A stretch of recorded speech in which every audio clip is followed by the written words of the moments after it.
Muy buenas amigos y amigas de Spanish Libertarian, ¿cómo estáis? Espero que estéis bien, especialmente en los días que corren.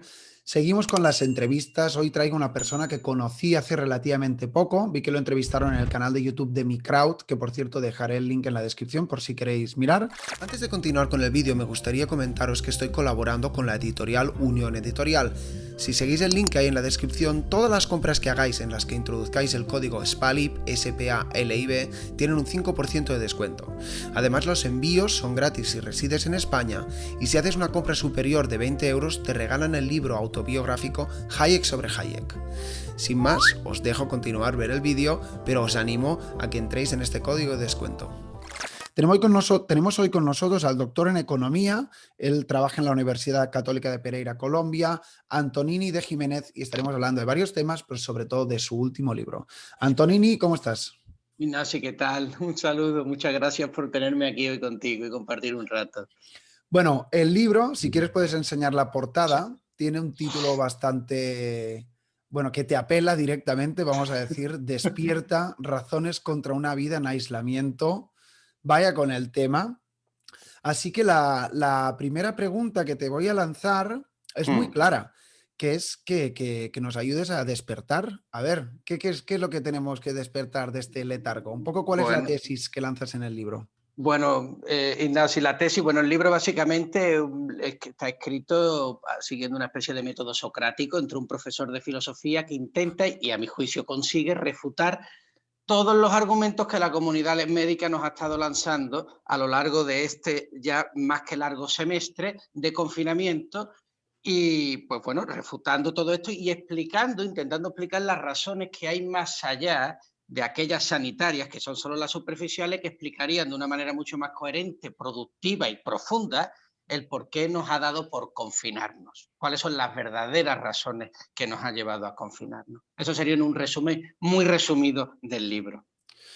¿Y cuáles son las verdaderas razones? Porque sí que es verdad que a veces escucho tesis que me parecen como demasiado conspiranoicas, pero tampoco Mm. compro la tesis oficial. Entonces, a ver si pudieras desarrollar la Bueno, yo siempre, tesis. yo, yo siempre he tenido una cosa, yo rechazo absolutamente lo conspiranoico porque me parece la pereza del entendimiento, es decir, esto de querer buscar en la Luna, en Júpiter, en Saturno, esto es el que no quiere estudiar de verdad y busca algo y hacerse el alternativo. No, no, no, hay verdaderas razones profundas. En realidad esto tiene que ver con una evolución de la conciencia moral del hombre, si en realidad lo que tenemos es un miedo a estar vivos. Y este miedo a estar vivos viene determinado de una ausencia de sentido en nuestra vida. Tú verías que antes de que empezara el COVID, mucho antes, ya estábamos en una especie, ya Heidegger lo diría hace 60 o 70 años atrás, en una especie de afán de novedades y vida sin sentido, ¿verdad? Que si el yoga, que si el chantra, que si me voy a la India, los viajes paradisíacos, que si tal. Y la gente al final acababan incluso en el psicólogo porque no tenían horas extra para dar más clases de yoga, de chantra, de cultura culinaria y de la madre que los parió. En realidad, lo que ha ocurrido con esto básicamente es que cuando la humanidad ha dejado de pensar, ha negado a Dios, ha creído negar a Dios, Dios se le ha aparecido en todas partes y ha empezado a crear microdioses, que si el yoga se ha convertido en una nueva religión, que si, bueno, el Real Madrid siempre ha sido una religión para muchos, pero en fin, comportándose como tal. Hasta un punto hemos llegado que hemos convertido a la sociedad en un hospital. Esto sería la tesis fundamental. ¿A qué me refiero con esto? Bueno, a una cosa muy simple.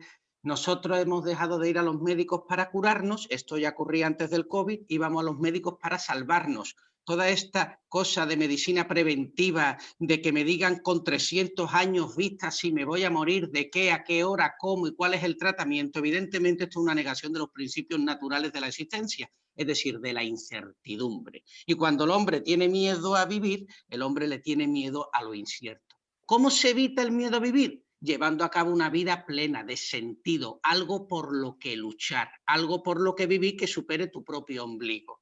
Porque si no supera tu propio ombligo aquellos sentidos de tu vida se acaba, tu vida física se acaba convirtiendo en el único sentido, que es que no perezca, que no muera. Nietzsche lo dijo, y con esto te doy la palabra, Nietzsche ya lo dijo hace pues bastantes años, cuando el hombre acaba con los dioses, convierte a la salud en la nueva diosa.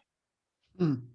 Hmm. Hablas de Dios, es interesante, sin duda. Veo que el prólogo te lo hace Gabriel Zanotti, que por cierto he entrevistado 2 veces en este canal. Hablemos un poco de esto, ¿no? O sea, si Nietzsche decía que Dios ha muerto, entonces, ¿qué es lo que viene luego? ¿Qué es lo que idolatramos quizás de manera errónea? Bueno, pues cuando, a ver, esto es como cuando te deja la novia, ¿no?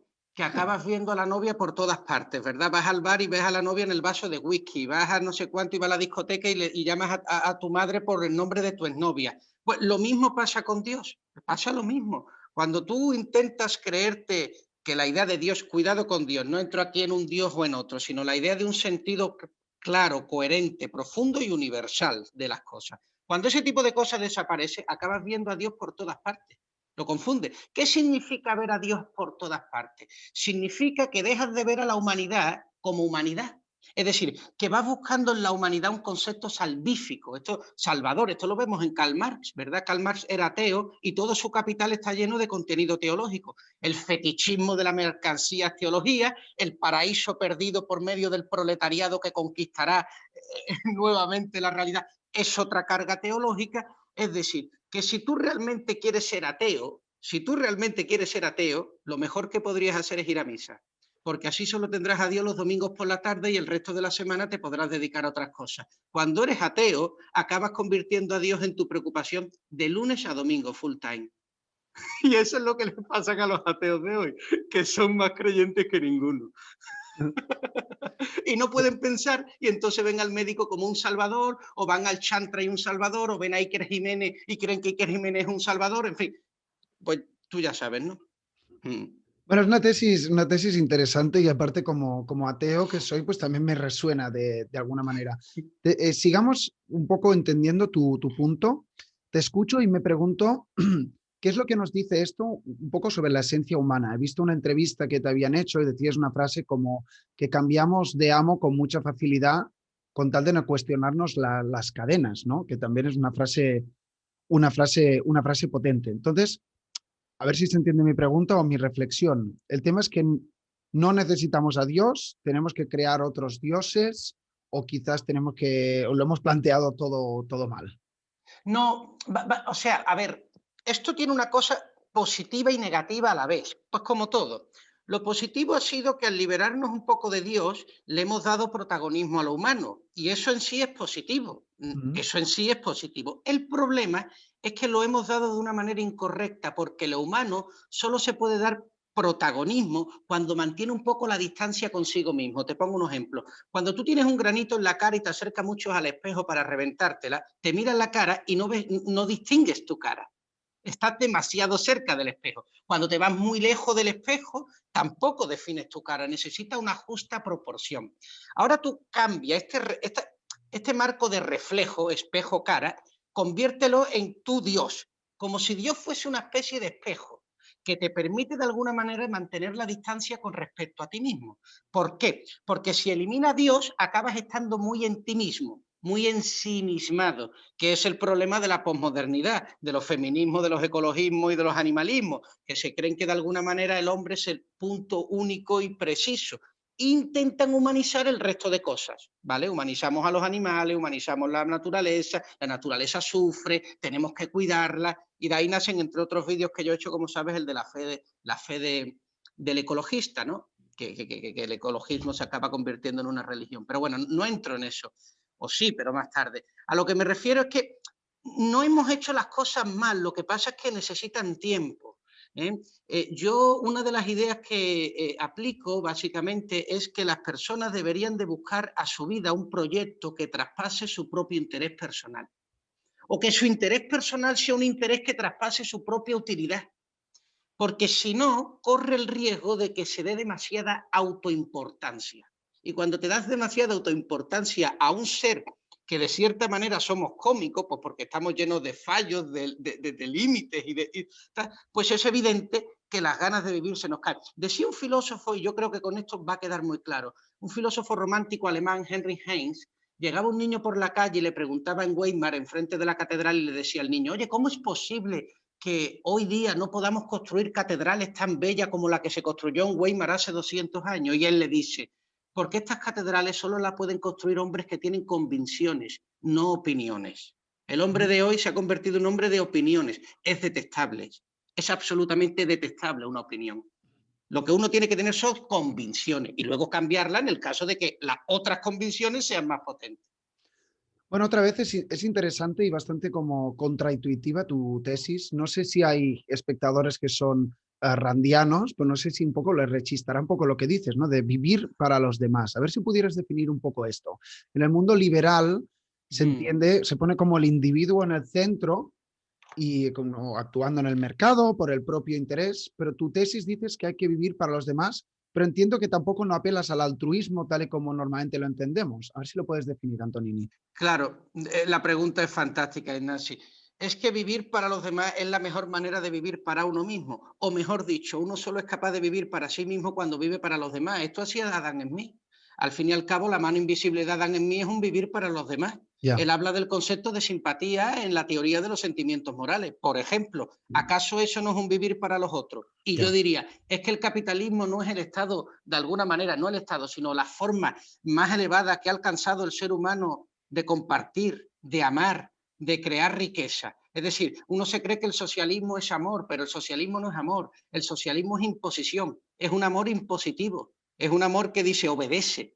El amor en el capitalismo es un amor que dice te respeto y me preocupo por ti y me voy a informar de quién es Ignacio antes de venderle algo que le sea de su utilidad. En el socialismo no ocurre eso, es la arrogancia del corazón. Por lo tanto, por supuesto, en este sentido no veo una contradicción, es que creo realmente que es hacia lo que va el capitalismo. Ok. El capitalismo es precisamente eso. Y luego una cosa, con respecto a los libertarios, y me permito decirlo aquí, yo pienso, y sobre todo en América Latina, pero bueno, imagino que no, en España también, y aquí tengo una tesis radical, Ignacio. Yo creo que el que está a favor del confinamiento no es libertario, fíjate lo que te digo, así de radical, así de radical. Esto es un debate que podremos mantener en otro momento. Todo aquel que haya estado a favor del confinamiento habla de la libertad porque tiene miedo a ser libre. Decía Antonio Machado, se canta lo que se pierde, ¿verdad? Yo digo, y lo que no se quiere encontrar. ¿No pasa muchas veces, Ignacio, que unas personas hablamos mucho de que queremos cambiar las cosas para que en realidad no cambie? Me quiero ir a otro país, quiero montar una empresa en Zimbabue, luego me quiero ir a Alaska y finalmente me voy a retirar en Nueva York, pero en realidad es lo único que hay detrás de eso, es que no quiero salir de mi pueblo, que me da mucho miedecito de salir porque no sé lo que me va a pasar. Pues yo creo que pasa también con los libertarios. Ojo, no por los libertarios, con los socialistas, con los anarquistas. A ver, que no es una cuestión de etiqueta, es una cuestión de naturaleza humana. Pero bueno, ya que estamos los libertarios, yo me he dado cuenta que hay muchas personas que hablan de la libertad para no tener que ser libres. Es decir, es una manera de soportar tu esclavitud autoconsentida. Entonces, Eso es por una ejemplo, tesis que podemos... Dime. hablando de esto del confinamiento, entonces, ¿cuál sería la alternativa? Porque sí que es verdad que hemos vivido, estamos viviendo y parece que vamos a seguir viviendo en esta situación tan difícil y tan excepcional. ¿Cuál sería tu propuesta para que no haya una debacle mundial, pero a la vez no vulneremos la tan importante libertad individual? Bueno, a ver, lo del yo, bueno, pues, hombre, la respuesta me la pones a huevo, Ignacio. Yo diría que se lean el libro de Antonini. Ah, ya, bueno, ya, ya. Dejaré el link Eso de sería. Amazon. Dejaré el link de Amazon aquí también, va. Bueno, tú me das un poquito de publicidad con eso ahora. Pero, pues por lo pronto poner los puntos sobre las IE y darnos cuenta que eso de una debacle mundial yo lo cuestionaría enormemente. No sé si este es el lugar para hacerlo, pero pues, desde Sí, luego lo sí. cuestionaría en primer lugar de que sea una debacle mundial. Lo segundo, que yo utilizo los principios de la vida, no los de la economía. La gente me dice primero la vida y después de la economía. Quien dice eso no tiene ni idea de economía.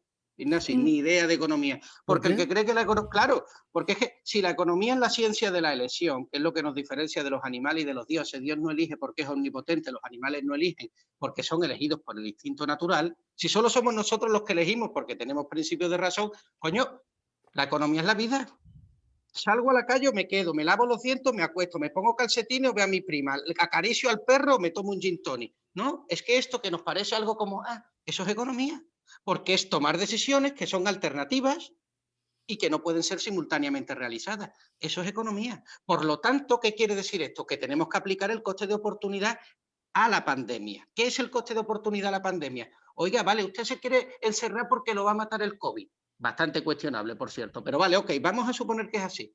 ¿Usted ha tenido en cuenta los costes alternativos, es decir, los costes secundarios, los de oportunidad? No, lo digo porque también lo tenemos en cuenta para una vacuna. Ya. ¿Por qué no lo hemos tenido en cuenta? Alguien me dirá, Antonini, ¿por qué es imposible? Lo diría Hayek, ¿verdad? Hayek diría que es imposible tener en cuenta todas las interacciones del mercado. ¿Y por qué esa no tiene que ser la razón para no confinarnos y en cambio tiene que ser la razón para confinarnos?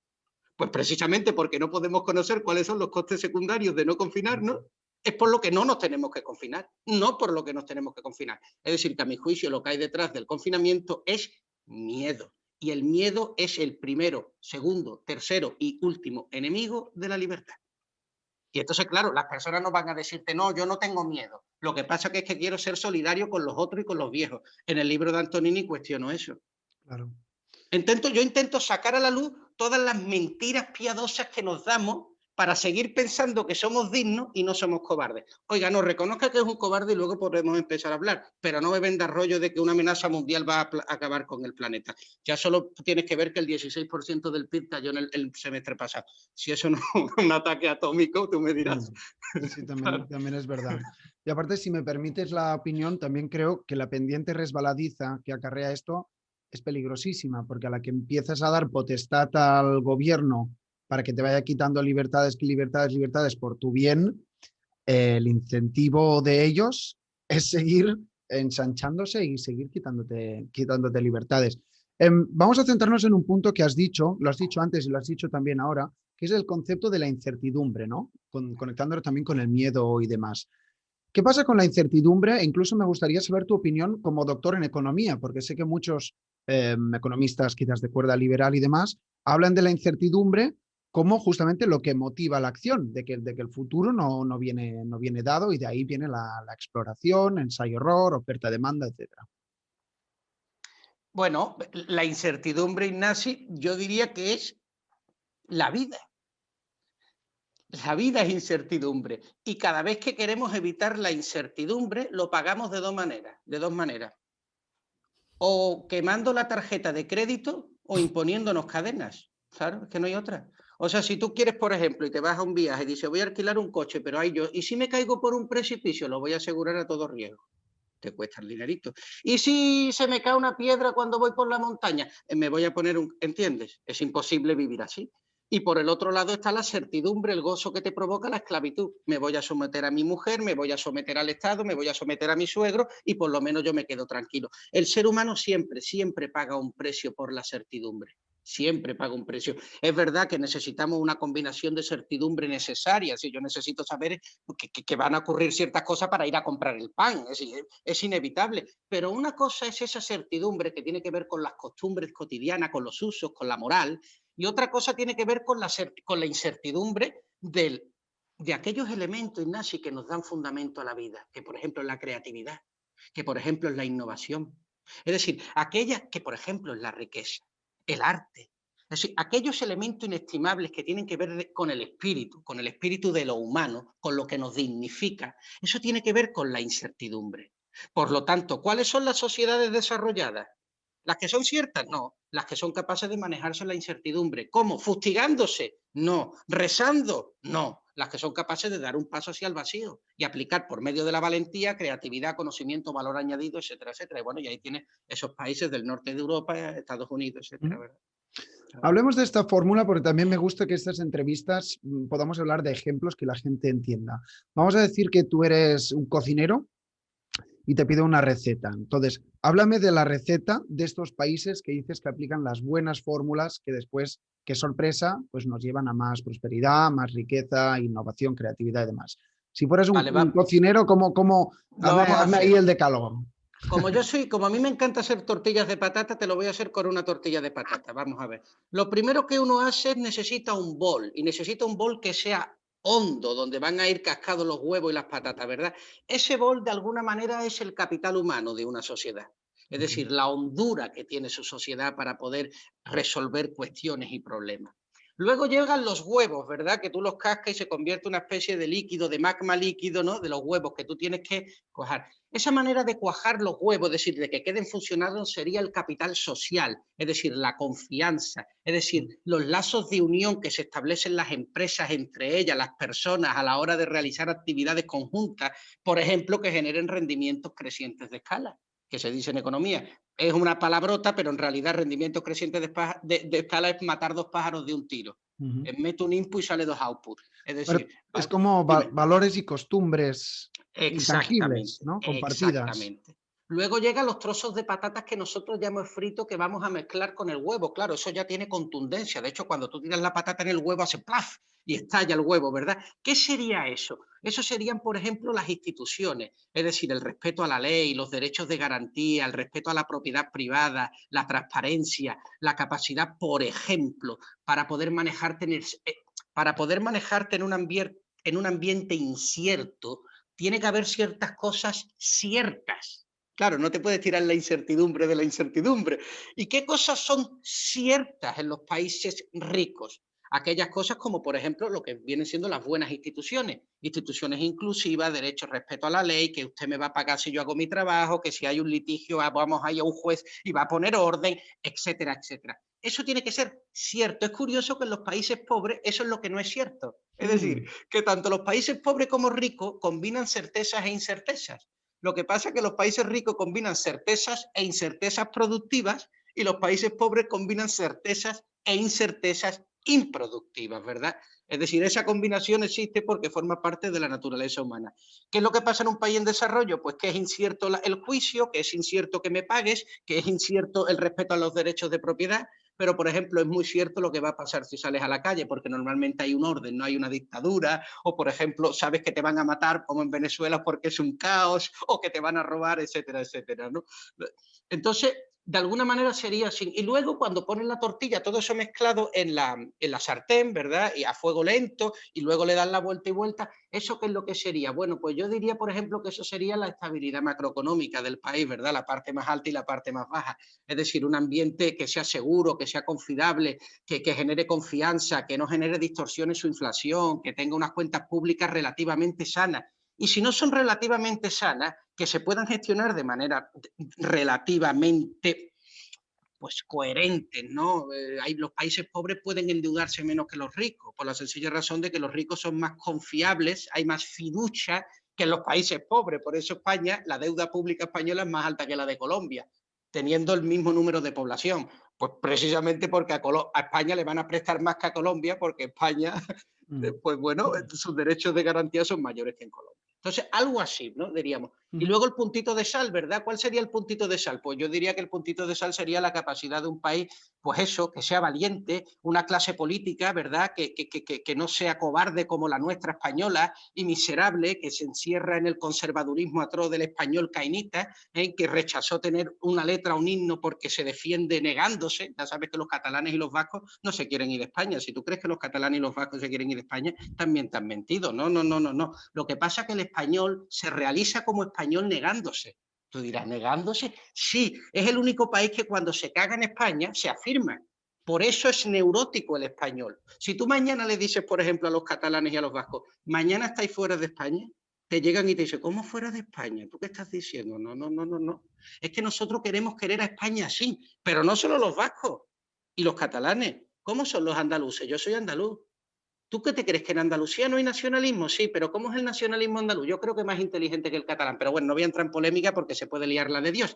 Es distinto. El catalán dice, yo no soy España, y se va, ¿no? ¿Qué hace el andaluz, Ignacio? España es Andalucía. Andalucizamos España. Todo lo que no sea la Feria de Sevilla es basura. Madrid, va, Madrid, el gran poder de Sevilla. La Macarena que tienen imitada allí en Madrid. No, no, no, la de Sevilla. ¿Entiendes? Dicen, hombre, es que tenemos los centollos de Galicia, hombre, como las gambas blancas de Huelva, ninguna. ¿Entiendes? Nosotros andalucizamos España de la misma manera que Cataluña se despañoliza. Sí. Al final es la misma causa. El español se odia, se desprecia a sí mismo. Por eso en España el movimiento libertario para mí es tan respetable como utópico. Pero por eso es respetable, en el sentido de que los españoles tenemos esa costra de despreciarnos, de ser cainitas, de despreciarnos a nosotros mismos, pero no queremos independizarnos. Esto es un dato que te lo dejo ahí por si algún día queréis sacar el debate. El español se reafirma como español negándose. Bueno, nos hemos ido un poco del tema, pero sí, también está bien que así salga, ¿no?, espontáneamente. Más o menos para cerrar lo que sería el bloque central de esta charla. Hablabas antes en la receta de instituciones, pero también antes, cuando hemos dicho que negábamos a Dios, yo también veo, y creo que compartirás, de que hemos sustituido a Dios por el estatismo, que el estatismo, pues creo, y yo creo que estarás de acuerdo conmigo, en que es contraproducente, en tanto que es un nuevo dogma de fe que adoptamos para solucionar y proyectamos nuestros miedos, etc. Entonces, Quizás la pregunta que te voy a hacer, un poco técnica, es ¿cuál es la diferencia entre estatismo sano o no sano e instituciones sanas? Porque sí que es verdad que el Estado está en el medio, pero también lo que nos puede dar nos lo puede quitar. No sé si entiendes un poco mi Sí, punto. te entiendo. Es la misma diferencia que hay entre administración y costumbres. O sea, las instituciones son las costumbres. Las Mm, instituciones no tiene que ver, lo que pasa es que utilizamos la palabra como las instituciones del Estado. Eso es absurdo, no tiene sentido. mm, Las instituciones, por ejemplo, es la manera en la que tú y yo conversamos. Es la manera en la que decidimos decirnos hola o no decirla. mm. Es la manera en la que yo me justifico contigo antes de pedirte dinero o no pedírtelo, por ejemplo. Es decir, las instituciones son los usos y costumbres de un pueblo. Al fin y al cabo, su moral. Y hay costumbres que propician el desarrollo y hay costumbres que lo aniquilan. Por ejemplo, en aquellos países donde tú no tienes que rezar al Dios antes de hacer una transacción económica, o en aquellos países donde tú no tienes que estar constantemente negociando un producto como ocurre en el mercado artesanal de Marrakech, por ejemplo, sino que directamente hay un precio definitivo donde tú, ¿vale? O donde, por ejemplo, hay pues, transparencia, ¿no? En el mercado y en la relación entre oferente y demandante. Pues es evidente que esos usos y costumbres te llevan hacia la prosperidad o no. El estatismo es al fin y al cabo la administración. Es que en español no podemos utilizar estas palabras, sería como la administralización, ¿vale? Administralización de la vida, es decir, la burocratización de la existencia, que todas nuestras cosas tengan que pasar por un papel o por un certificado, ¿vale? Y eso es, por ejemplo, el feminismo. Cuando si yo me quiero acostar con una mujer, es una broma, ¿verdad? Tengo que pedir un papel al fiscal para que diga que no soy un violador potencial o que no tengo un registro activo de acosador. O que cuando voy al tema ecologista, que en los últimos 3 años no he consumido carne biodegradable y llevo un certificado. ¿Entiendes? Eso es la estatización. Convertirnos en un número, convertirnos en una acreditación. Al fin y al cabo son las acreditaciones de las universidades, ¿verdad, Ignasi? O que yo, por ejemplo, como profesor me tengo que acreditar en la NECA. En la NECA, que son 3 tipos que tienen que decir si Antonini puede o no dar clase en España, por ejemplo. Eso es la estatización, la burocratización de la vida. Mm. Bueno, Antonini, más o menos para ir terminando, llevamos media hora de charla. Yo creo que hemos enumerado una serie de problemas relacionados con este despertar que ibas diciendo antes. La pregunta, y como mínimo ya será como la última, o quedarán un par más que me vienen a la cabeza, es que, como te he dicho al inicio, ¿no? Es que nos ayudes a despertar, tanto nosotros, yo o los espectadores de lo que sea. Porque detecto mucha gente que dice, mira, desconecto de la tele, desconecto de los políticos, desconecto de ciertas conversaciones y quieres algo nuevo, ¿no? Entonces, ¿cómo podemos despertar, cómo podemos liberarnos de estos dogmas cuando vemos que todo el status quo nos está reafirmando hacia lo contrario? A veces es tentador caer en la desidia. Sí, es tentador caer en la desidia. Lleva mucha razón, Ignacio, y no es nada fácil. Yo también soy de los que desde febrero no he vuelto a abrir un periódico nacional ni he visto la televisión, pero claro, he seguido estudiando, ¿no? Y no apelo ni a conspiraciones. Tú has visto aquí que no hemos hablado de extraterrestres en ningún momento, ¿verdad? Es No, decir, eso para mí es como, lo siento, pero yo, olvídate, que es otra de las costumbres que hay de las mentes herederas del cartesianismo, que o estás a favor del COVID o de lo que sea, o tú eres Iker Jiménez. ¿Entiendes? Hombre, pues en fin, ahí se ve la pobreza intelectual. Mira, yo diría que las personas, yo recomendaría que las personas llevaran a cabo como pequeñas estrategias personales en su cotidianidad, cosas que no les supongan un gran esfuerzo, pero que a la vez tienen unos efectos importantes en su vida. Por ejemplo, todas las personas somos capaces de reconocer cosas que hacemos constantemente por medio de la costumbre, a la hora de ir a por el pan, de comprar el periódico, de sentarnos en un bar, en una mesa, pero no en otra, de hablar con el tipo o no con el otro. Sí, cosas en nuestra vida que no hacemos porque nunca hemos hecho o porque nunca nos hemos atrevido a hacer. Pues yo recomiendo que identifiquemos algunas de esas pequeñas cositas y que nos atrevamos un día a hacerlas y luego analizarnos a nosotros y ver cómo nos hemos sentido, si nos ha dado miedo, si no, por qué no lo habíamos hecho antes, cuáles han sido las consecuencias de haber realizado esa actividad.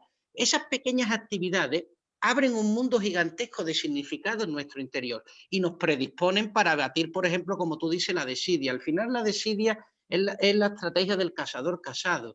Es el hecho de decir, como algo me ha ido bien, pues no lo cambio. O como algo no me ha ido lo suficientemente mal como para tirarme por el puente, pues sigo así. Pero amigo, hay una cantidad infinita de posibilidades, ¿verdad?, para realizarlo. Ujú. De hecho, la escritura de este libro de Despierta, que por cierto lo pueden encontrar en Amazon, escribiendo Despierta, Antonini de Jiménez, pues viene precisamente de romper con esa desidia, de si esto está escrito en abril, esto lo escribí en abril, y bueno, era básicamente, el fundamento era decir, bueno, voy a intentar explicar cómo en realidad el problema del COVID es un problema de filosofía de la ciencia, es un problema de filosofía humana. Es decir, esto fundamentalmente es un problema filosófico, no es un problema sanitario. Porque si hubiera sido un problema sanitario, habrían muerto en el mundo las personas que se estiman que mueren con una pandemia. No lo digo yo, lo decía Robert Malthus hace 200 años, el abate Malthus. Tiene que caer la curva demográfica. En España deberían de haber fallecido 8 millones de personas, que es el 20% de la población. Y me alegro enormemente que eso no ocurra. Y me entristece enormemente que mueran cientos o miles, ¿verdad? Pero señores, hay una cosa que es clara, Ignacio. La libertad que no se arriesga se pierde. Nosotros no nos podemos encerrar en un cuarto y esperar a que deje de llover para salir a la calle, como con los botines o las zapatillas deportivas para que no se nos manchen. No, la vida que no vivimos, esa vida se perdió. No hay posibilidades. No hay posibilidad de empezar otra vez desde cero y resetear el ordenador. Como no podemos empezar desde cero y resetear la economía, muchos políticos dijeron, no, encerrémonos y ya la economía la arreglaremos cuando Sí, ¿no? salgamos. Sí, sí. Oiga, usted no tiene ni puñetera idea de lo que es la economía ni de lo que es la vida y es mejor que se dedique a tejer punto y ovillo, ¿no? ¿Verdad? Pero bueno, en fin. Bueno, Antonini, estoy intentando últimamente hacer las charlas un poco más cortas. Muy Aparte, bien. aquí al final te has venido arriba y entonces yo creo que si ahora pusiéramos más cosas no quedaría bien porque has dado un buen brochazo final.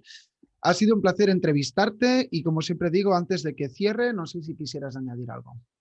Pues nada, Ignacio, agradecerte enormemente la invitación, ¿vale? Y invitar a las personas pues que lean el libro de Despierta Razones contra una vida en aislamiento, que lo tenéis en Amazon, que es ultra mega hiper económico. Recuerden, no confundan valor con precio, como decía nuestro gran Antonio Machado. Y bueno, es un ejercicio que he hecho pues de una actividad política, ¿no? De demostrarnos que vivimos en una democracia y que hay libertad de expresión, ¿verdad? Otro día podremos debatir de por qué pienso que el que ha apoyado la pandemia está contra la libertad. Eso ya lo vemos otro día, ¿te parece? Venga, pues te Muy emplazo bien. aquí también a montar un debate, que últimamente esto se lleva mucho y confrontamos ideas con respeto y educación, que es lo que resulta más fructífero. Lo dicho, dejaré tu link aquí en la descripción. Gracias por tu tiempo, gracias por dar la cara y te animo también a seguir dando la cara y comunicar, ya que tu desparpajo me mola mucho. Y entonces, pues yo creo que necesitamos gente así, ¿no? Que a veces también se cae en este pesimismo o en este hablarse a uno mismo y bueno, también podríamos hablar de comunicación un poco que viene siendo mi tema. Antonino de Jiménez, gracias por todo, gracias por formar parte ya de esta comunidad de Spanish Libertarian y nos vemos muy pronto. Gracias. Chao.